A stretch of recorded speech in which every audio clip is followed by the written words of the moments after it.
Seguimos con la epístola a los Hebreos, Hebreos capítulo 3. Vamos a leer los 6 primeros versículos.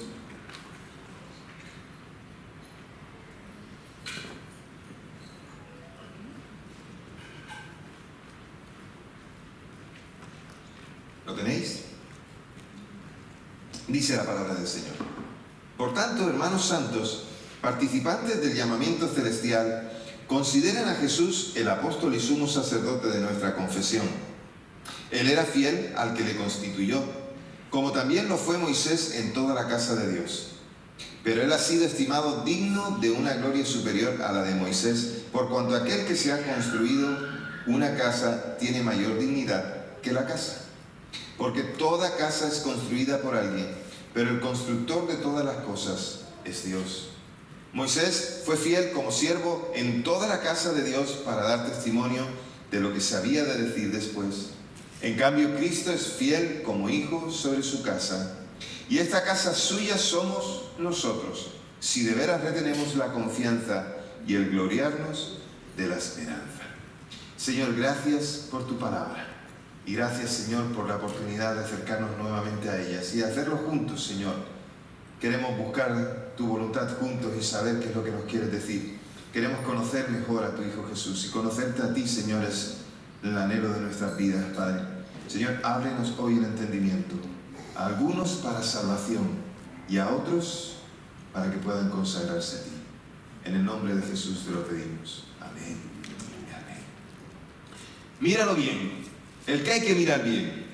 Pues hay muchas cosas que en nuestra vida miramos desde una perspectiva y no la miramos bien, y entonces no le podemos sacar todo el esplendor que tiene la situación. Y yo no sé a ti, pero a mí en muchas ocasiones me pasa esto, ¿no? Que no me fijo bien en las cosas y después resulta que había algo que tenías que ver ahí en esa imagen o en eso que se estaba mostrando. Por ejemplo, míralo bien cuando vas conduciendo una señal de tráfico, ¿no? A veces nos confiamos porque vamos en una manera, en una forma, vamos en una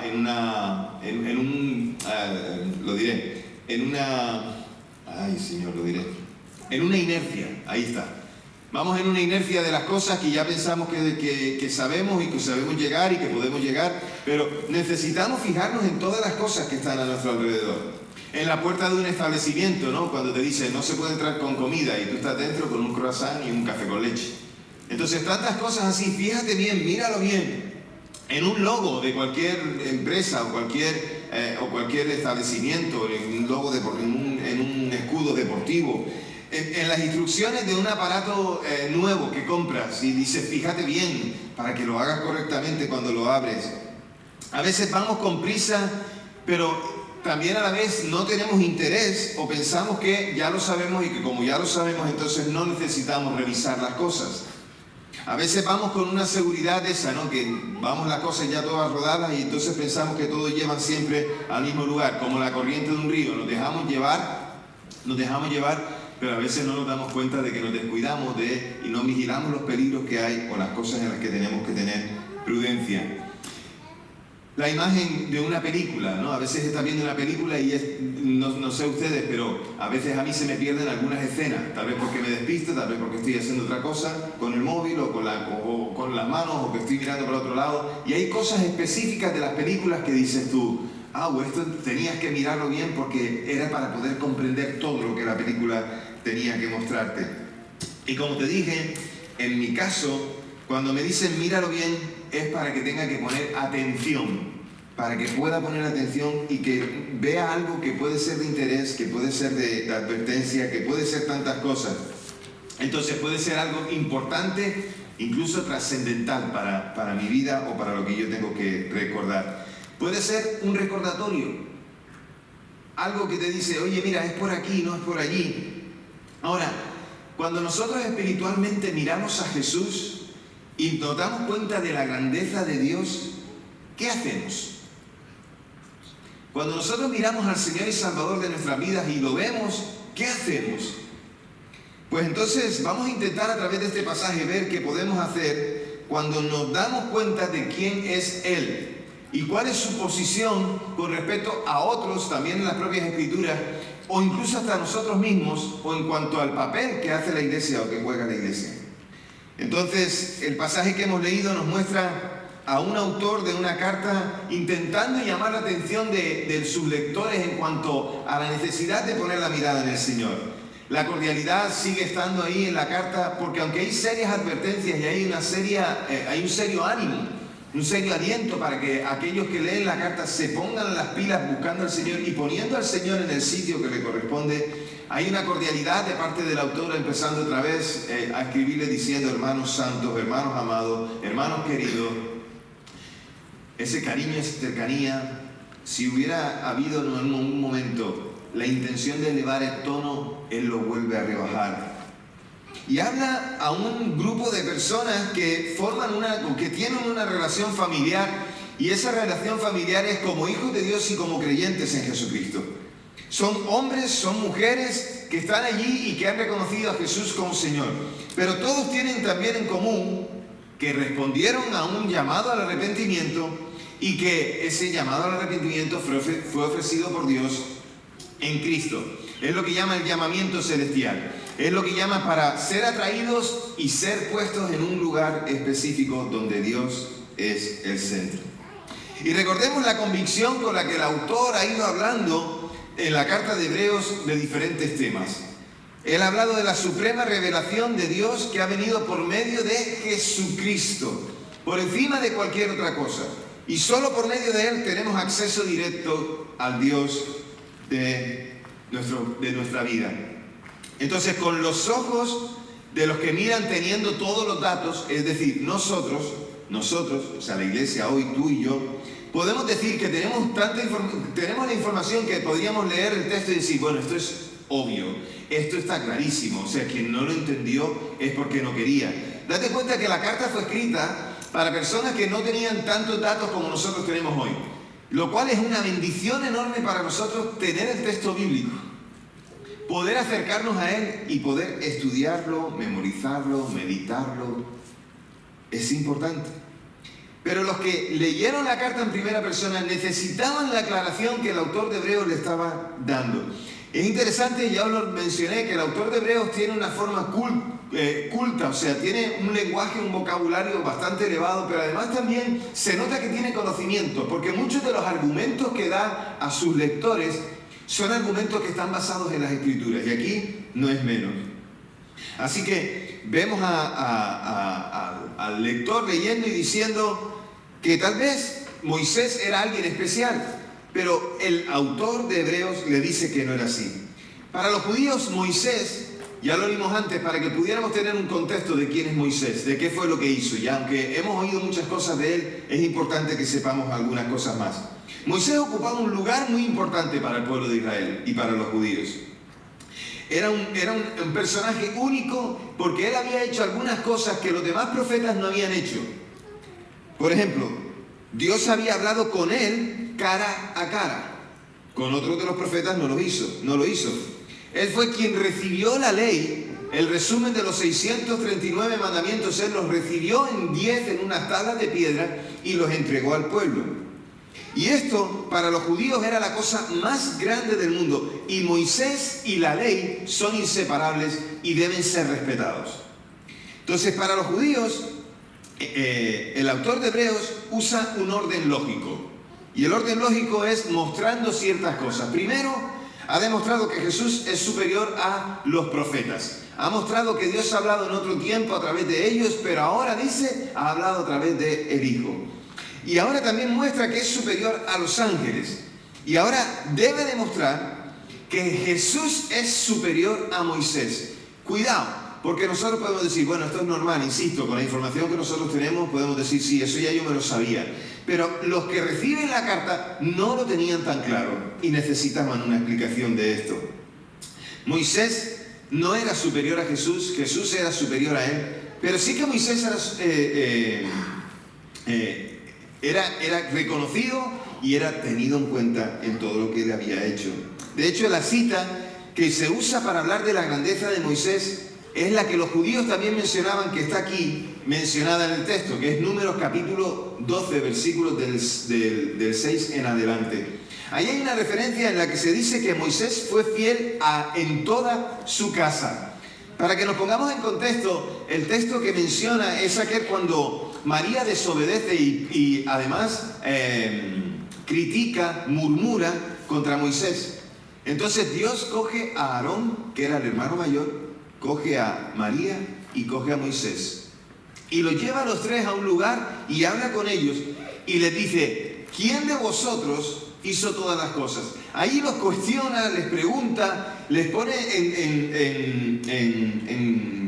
en una situación de reconocer su error. Incluso le dice a Aarón y a María: Moisés como hemos leído, Moisés fue fiel en toda su casa. Entonces está reconociendo a Moisés por encima de Aarón y de María, lo reprende y ya sabe cómo termina, que es que María tuvo lepra y fue apartada del campamento hasta que ella se recuperó y demás. Pero ellos dicen, los judíos, que Moisés es diferente a todos los profetas. Y a estos Dios se dio a conocer por visiones, entregando palabra y por un montón de cosas más. Pero a Moisés, entre otras cosas, se le reveló cara a cara. Ya recordáis que cuando estaba allí en la montaña con el Señor, fue en la presencia de Dios, él tuvo que bajar de la montaña y se tuvo que poner un velo en su cara porque su cara resplandecía, porque había estado en la presencia de Dios. Un judío no entendería que nadie pudiera estar más cerca de Dios que Moisés. Y el texto dice que Jesús siempre ha estado más cerca de Dios que Moisés. ¿Entendéis ahora por qué tenía que explicar el autor de Hebreos esto acerca de Moisés y acerca de Jesús? Entonces, lo que llama la atención es la insistencia del autor, es decir, considerad, mirad bien lo que estáis pensando acerca de Jesús. El texto nos dice que Jesús siempre estuvo cerca de Dios. Entonces, mírenlo bien, pongan su atención, fíjense en lo que tiene que decir, en lo que tengo que decir acerca de Jesús. Y ese considerad o consideremos es una palabra en griego que quiere decir que hay que mirar o fijarse en algo con detenimiento. No es algo que solamente miras y pasas la mirada y vas a otra cosa, sino que es algo que tienes que mirar con detenimiento, poner tu mirada y ponerla bien. Entonces la palabra induce a eso, a poner tu mirada en algo que tiene una lección o algo que debemos aprender. Y es una llamada de atención, es un aliento también al cansado, pero también puede ser una reprensión para el desobediente, o también un despertar para el que está perezoso, y dar nueva seguridad a aquellos que a veces dudan o que se alejan. Es decir, algunos de los lectores podían pensar que Jesús no era quien decía ser, o que aquella esperanza que habían puesto en él, pues era una esperanza en la que estaban dudando que realmente fuera o tuviera algún tipo de resultado.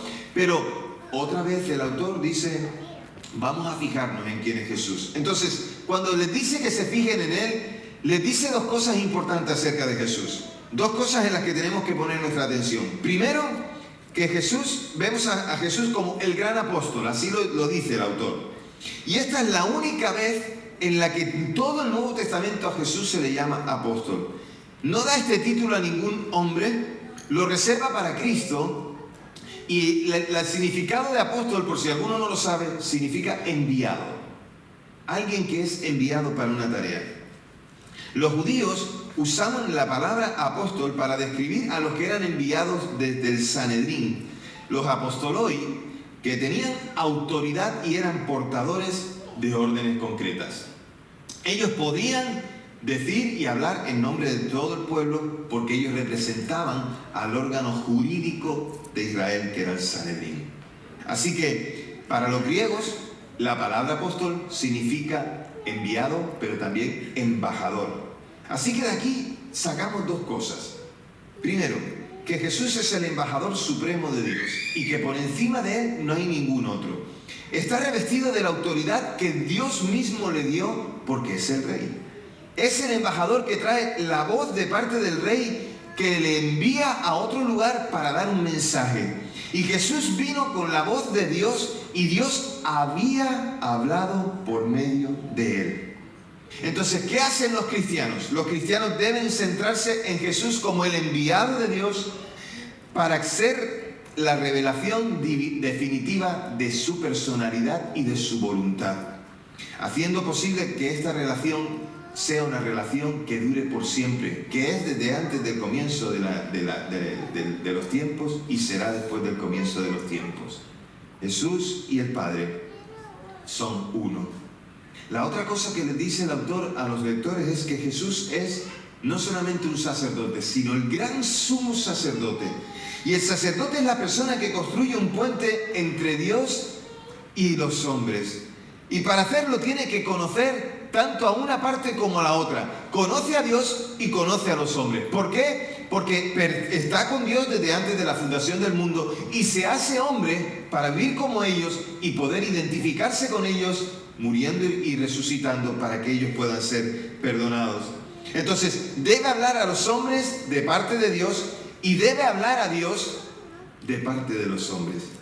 Y solamente eso lo podía hacer Jesús. Jesús además es el gran sumo sacerdote perfecto porque es perfectamente hombre y Dios. Las dos naturalezas están en él. Y entonces a través de él el hombre viene a Dios y Dios va al hombre. Entonces, ¿de qué depende la superioridad de Jesús sobre Moisés? Pues el autor de Hebreos lo concibe como si fuera una casa y lo explica como una casa. La casa como el mundo y la familia de Dios también como una casa. Y la casa podría referirse en este sentido, porque se usa la misma palabra, a un edificio o a una casa en sentido de familia.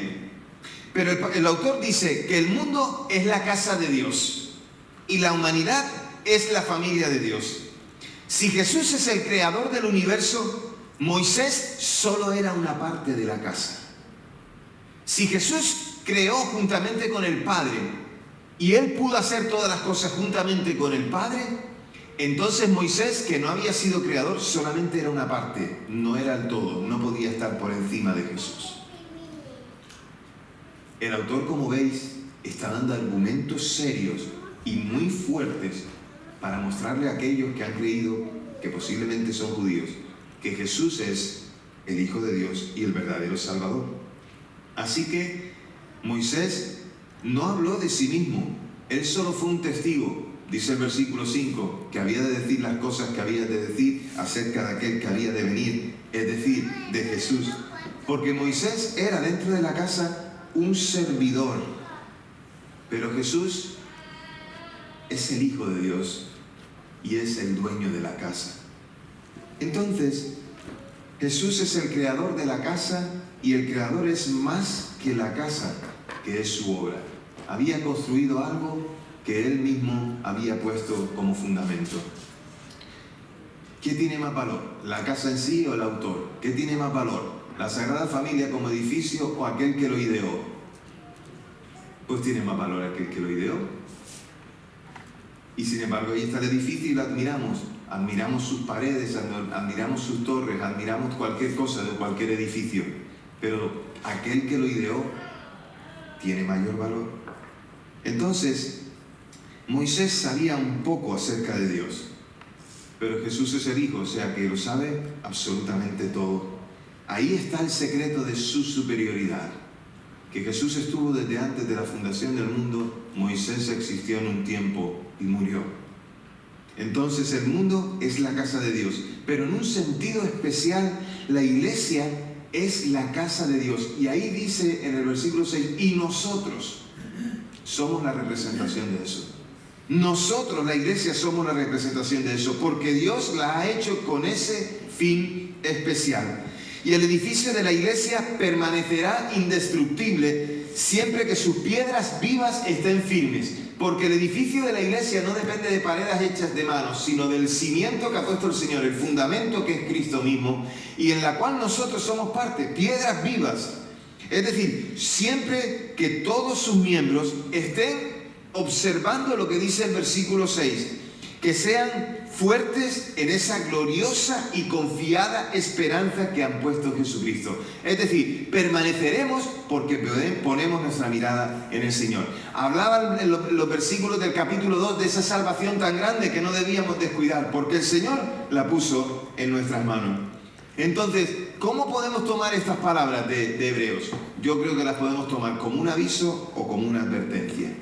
algo que nos pone las pilas para volver a decirnos, míralo bien. Iglesia, otra vez, pongamos la mirada en Jesús, no en la institución, no en lo que decimos ser como iglesia, sino debemos poner nuevamente nuestra mirada en el Señor Jesucristo. Debemos poner todo nuestro anhelo, nuestra esperanza, nuestro cuidado, nuestra mirada en aquel que nos salvó, en aquel que ocupó el lugar por nosotros, en aquel que decidió aceptar la invitación de Dios o el envío de Dios de decir, vas a la tierra para identificarte con los hombres y vas a morir por ellos en la cruz, porque ellos no podrán alcanzar mi gloria. Otra vez debemos decir, iglesia, vamos a mirar a Jesús, aquel que es autor y consumador de la fe. Esto que tanto se repite en la epístola de Hebreos.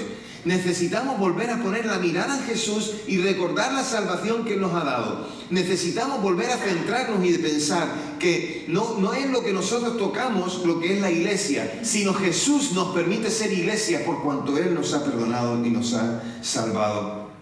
Así que siempre debemos estar confiados en Él. El Hijo ahora gobierna sobre su casa, la casa de Dios, la iglesia. Él es el que la compra por precio de sangre. Y esto comprende, o esto incluye a todos los que son verdaderos creyentes desde el comienzo de la historia hasta el día de hoy. O sea, todos los que han sido salvados y todos los que confían en que la obra de Jesucristo es para perdón de pecados. Y el sacrificio de Jesús nos da confianza para entrar en el lugar santísimo, para entrar en la presencia de Dios. Podemos ver cara a cara al Señor. El derecho de acceso a Dios es un don o un regalo para nosotros en Cristo. Y no debe ser descartado por ninguna razón. No debemos descartar esto. Entonces, iglesia, nosotros, como comunidad de fe, como comunidad cristiana, también tenemos un mensaje que recibir. Lo recibieron los que fueron los destinatarios de la carta, pero yo también me siento que soy parte del mensaje que tengo que recibir. Iglesia, Jesucristo debe seguir siendo la razón de ser de nosotros. Si quitamos la mirada de Él y la ponemos en otras cosas, entonces caeremos y seremos derribados. Y cuando lo miramos a Él y volvemos a poner toda nuestra atención en Él, míralo bien, entonces somos despertados a reconducirnos nuevamente a Él. Si en estos días te has puesto la mirada en otras cosas, si en los últimos tiempos has puesto la mirada en otras cosas, si las metas se han convertido en otras cosas, si te has descuidado, entonces vuelve a mirar bien a Jesús y recuerda que debes centrarte solo y exclusivamente en Él. Tenemos toda la información y somos privilegiados por eso. Tener el texto bíblico nos hace ser privilegiados. Entonces, si tenemos toda la información, no tenemos excusa. Porque tal vez los que la recibieron la carta tenían alguna excusa porque no conocían todos los detalles. Pero nosotros no lo tenemos. Necesitamos conocerlo. Y si no tenemos excusa, ahora podemos tener un impulso para reafirmar nuestra fe. Jesús es Señor y es Salvador. Está por encima de Moisés y de la ley y de cualquier otra cosa. Está por encima de estatutos de iglesia. Está por encima de reglamentos internos. Está por encima de denominaciones. Jesús está por encima de la institución. Porque Jesús es el Señor. Y desde el momento que volvamos otra vez a quitar nuestra mirada de Él, seremos nuevamente derribados. Entonces, como hijos de Dios, debemos volver a mirar bien o mirar profundamente, detenidamente. Ponle el adjetivo como que quieras, pero mira, porque aquel que ha sido enviado por Dios para salvarnos se entregó en sacrificio. Dios nos habla desde el cielo esperando una respuesta que llegue a Él. Nos habla, pero quiere que respondamos. No podemos mirar las cosas que vienen de Dios con una mirada ligera o desinteresada. No podemos decir, pues esto de pasón, esto es rápido, y esto por aquí y esto por allá. ¿Y por qué? Porque estoy ocupado en otras cosas. Porque al hacer eso estoy mostrando que Jesús no tiene el centro. Y tantas veces tendremos que decir, Señor, perdóname porque no eras el centro, o porque no miré como tenías que mirar.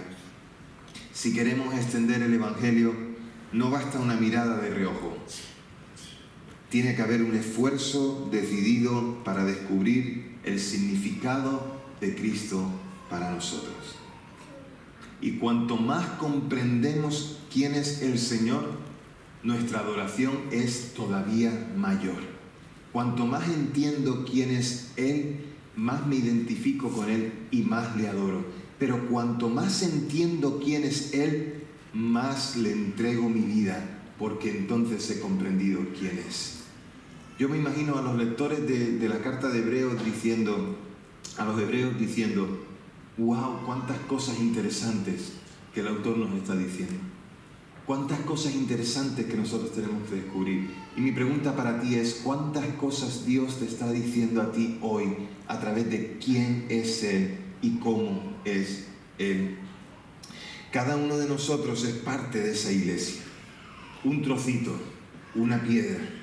Y si una piedra es débil, el edificio no está completo. Y eso significa que tenemos que trabajar por la iglesia. Poniendo la mirada en Jesús, tenemos que trabajar por la iglesia para edificarnos unos a otros. En algún momento alguien un poco más débil, en otros momentos un poco más fuertes los otros, pero en algún momento a la viceversa. El que estaba débil fuerte y el que estaba fuerte débil. Y la iglesia permanece firme solo cuando las piedras vivas, nosotros, tú y yo, hombres y mujeres, estamos arraigados y fundamentados en nuestro Señor. Entonces necesitamos retener y emplear aquello para que podamos perseverar en hacer algo, la voluntad de Dios, y hallar o encontrar finalmente lo que Él ha prometido, la vida eterna. Entonces, iglesia, ¿qué sería nuestra perseverancia? Nuestra perseverancia es poder ser obedientes. Nuestra perseverancia es poder dar fruto. Nuestra perseverancia es poder ver a otros que se acercan a Él. Nuestra perseverancia consiste en poner nuestras manos y el servicio al Señor. Nuestra perseverancia, ponle tú lo que tú quieras, pero ¿cómo es tu perseverancia en Dios? Aquellos que perseveran hasta el fin. Y ninguno dentro de la casa es mayor que la propia casa. Por lo tanto, ninguno dentro de la iglesia es mayor que la cabeza, que es Cristo. Somos una iglesia que debe crecer bajo el paraguas del que nos invitó a entrar. Y el que nos invitó a entrar en la casa, en la iglesia, no fue un hombre, es Cristo. Él es el centro de todo. Y si Él es el centro de todo, y lo que hizo en la cruz fue perdonarnos, ¿qué razón tenemos nosotros para no edificar la iglesia con el mismo espíritu con el cual Dios nos amó? ¿Qué razón tenemos nosotros para no amarnos los unos a los otros? ¿Qué razón tenemos nosotros para no tolerarnos unos a otros, para ser empáticos unos con otros? Puede ser que un día alguien se levantó con el pie izquierdo. Pues nada, oremos para que la próxima semana se levante con el pie derecho. Pero, ¿por qué tenemos que ver siempre las cosas negativas y no vemos las cosas positivas? También en eso manifestamos nuestra madurez. También en eso nosotros manifestamos que amamos al que está caído. En eso manifestamos no solamente que amamos al que está caído, sino que amamos al Señor, quien nos ha mandado amar a aquel que está caído. Porque es muy fácil amar a aquel que nos ama, pero ¿cómo amar a aquel que nos hizo daño? Iglesia, eso es tan importante. Entonces, si ninguno es mayor que la casa y ninguno tiene un protagonismo mayor, ni el pastor, ni el que limpia, ni el que coloca el sonido, ni nada de eso. El mayor aquí entre medio de nosotros es Cristo, y fuera de Él no hay nada. Porque entonces dejamos de ser iglesia. Ninguno es superior en la casa donde Cristo es superior. Ni siquiera Moisés, el cual también tiene que ser salvado por el Señor. Entonces, ¿qué haremos? Pues yo creo que debemos dejar que el Espíritu Santo haga la obra en cada uno de nosotros y en el otro. Ahora, porque solo somos testigos, igual que Moisés, pero no somos el motivo del cambio. A veces queremos que el otro cambie con lo que nosotros le decimos. Y nosotros solo somos testigos. no es lo que nosotros le decimos, es lo que anunciamos de parte de Dios que dice su palabra. Los cambios no los producimos nosotros, los cambios los produce el Espíritu Santo. Entonces, si anhelas un cambio basado en las Escrituras, al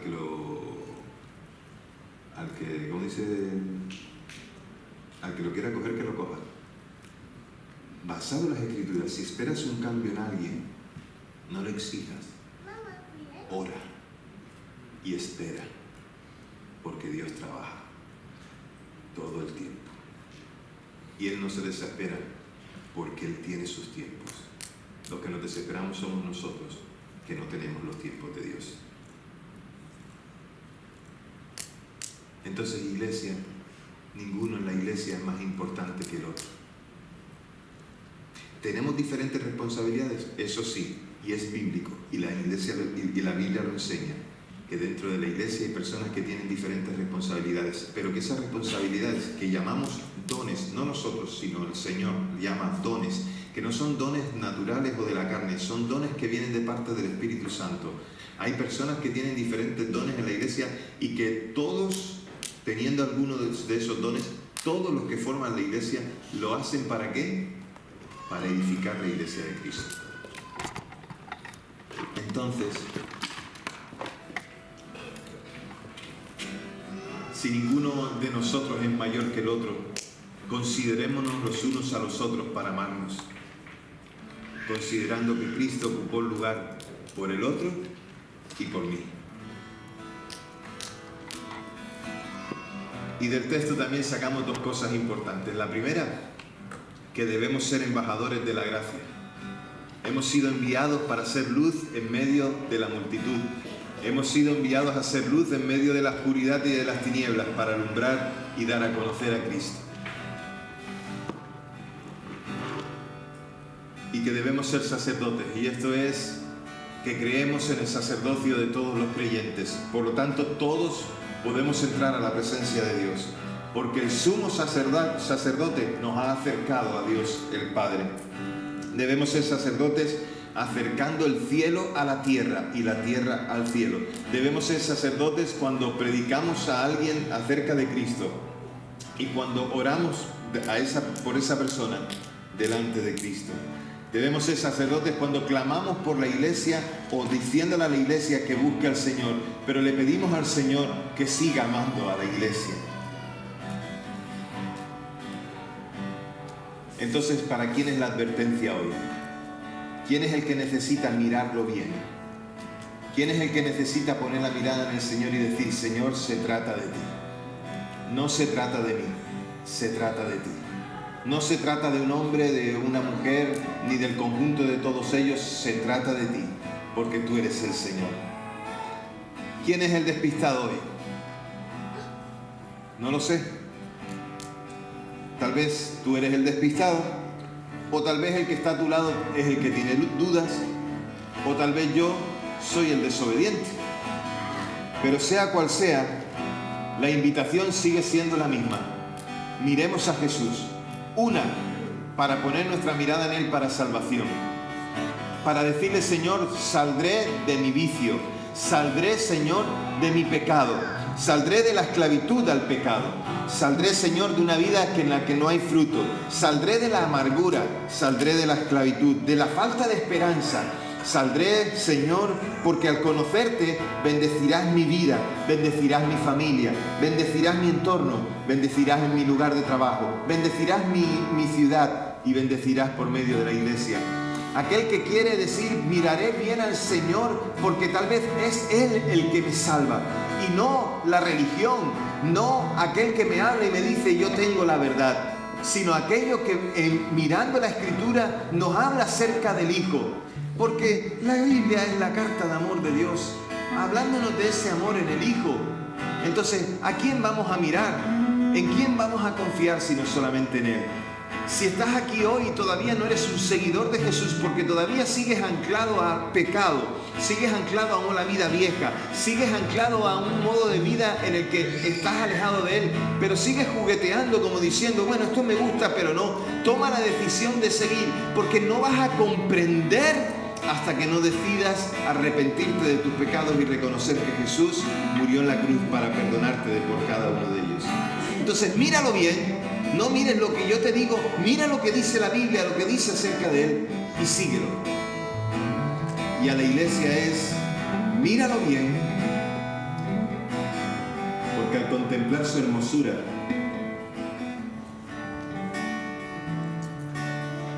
ya no hay más nada que hacer. Han hecho un experimento hace poquito, vendaban los ojos a una persona y lo sentaban en una silla. Y era un lugar que estaba un poco oscuro y lo sentaban en la silla y enfrente de él habían puesto a una persona, pues como si fuera representando a la persona de Jesús. Y al quitar la venda de los ojos de aquellos que estaban sentados en la silla y enfrente de él tenía a Jesús, la gente reaccionaba de diferentes maneras. Algunos agachaban la cabeza y se ponían las manos en la cara. Otros miraban y lloraban desconsoladamente.